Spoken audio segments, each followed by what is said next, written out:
The most painful relationships aren't the ones that end suddenly. Nah, that's the easier piece in the long run. It's the relationships where year after year, month after month, week after week, day after day, you're going through a constant battle, struggle, arguing, toxic cycles with your partner. And it's emotionally painful, it's emotionally draining. You have high anxiety maybe because you don't know what's going to happen one day to the next. And there's a high level of uncertainty it breeds in you, right? Which causes this like emotional and mental struggle, right? Or suffering, if you will.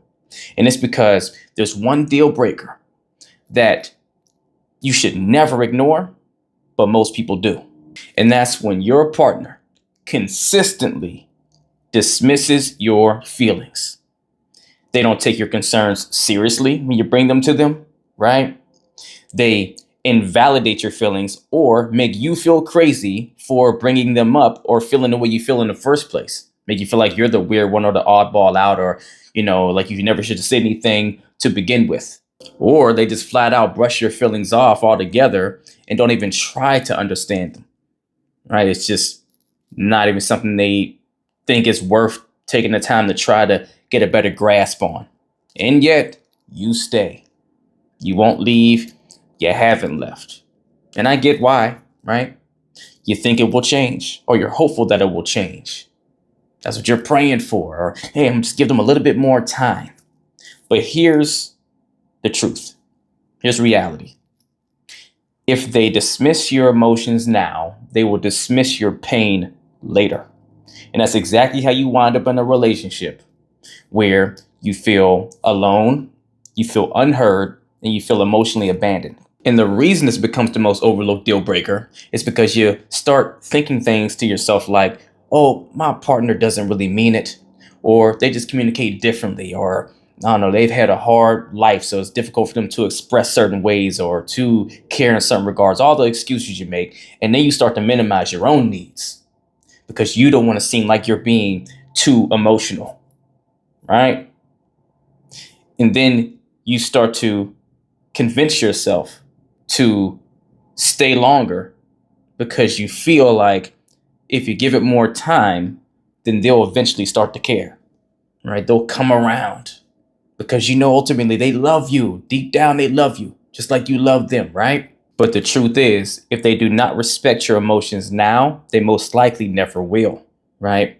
And like I've said in other videos, it's not about you being able to tell whether they have love for you or not. It's can they love you from a healthy space? That's the question. And notice I said have love for you, not truly love you. Because to truly love someone means you love all of them, you embrace all of them, and you also want to love on them the way they need.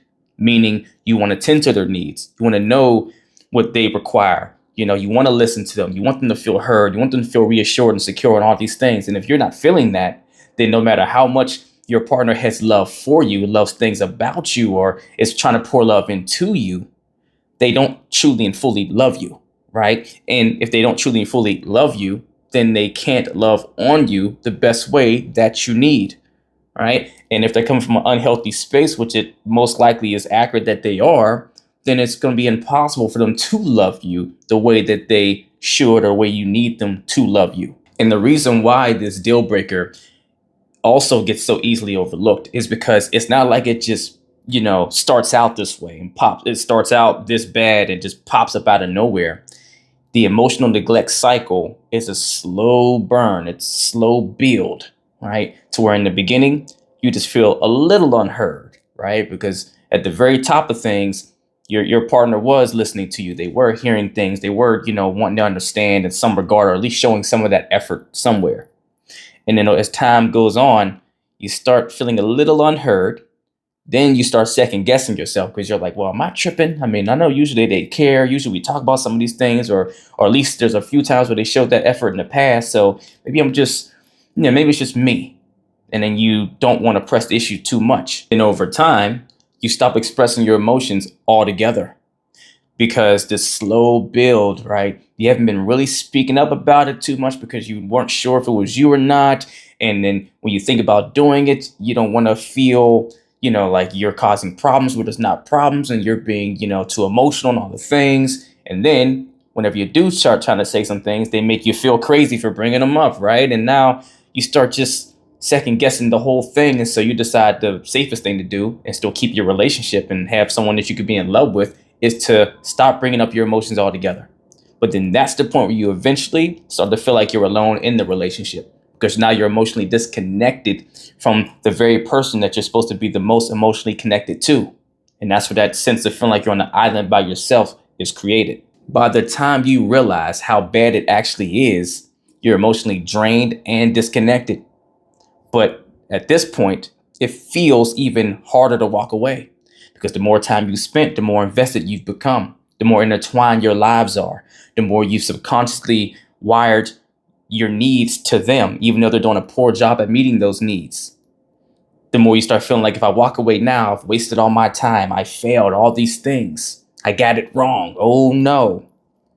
And then the worst piece, you have gotten comfortable, becomes your comfort zone. I like to call it your uncomfortable comfort zone, meaning they're familiar to you now, even though it's not the healthy situation, relationship, and dynamic you should and want to have. It's what you know, right? It's what is part of your routine.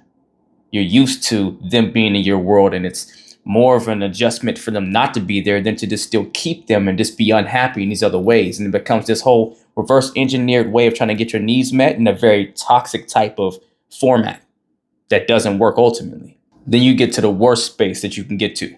You start lowering your standards. You start accepting less and less emotional connection that we all want and require in a companionship or a partnership. And then you find yourself in a relationship where you feel lonelier than you actually would if you were actually single. You would probably feel like you weren't nearly as lonely if you're by yourself than being in a dynamic where there's someone across from you, but you feel like you're in whole different planets. See, the pain isn't just in how they are treating you or not treating you. It's really in how much of yourself you lose in the process. It's that part. And I can testify here. So many of the individuals that come to work with me after they've gone through a painful breakup and they're trying to move on and get past it is one of the biggest struggles is they're coming from a space of resentment towards their partner, their ex now, but more so or mostly themselves because they can't believe they've allowed that person to take away from them who they are, right? And they feel like a lot of them have said the same narrative, same line. I feel I lost myself. I don't know who I am anymore.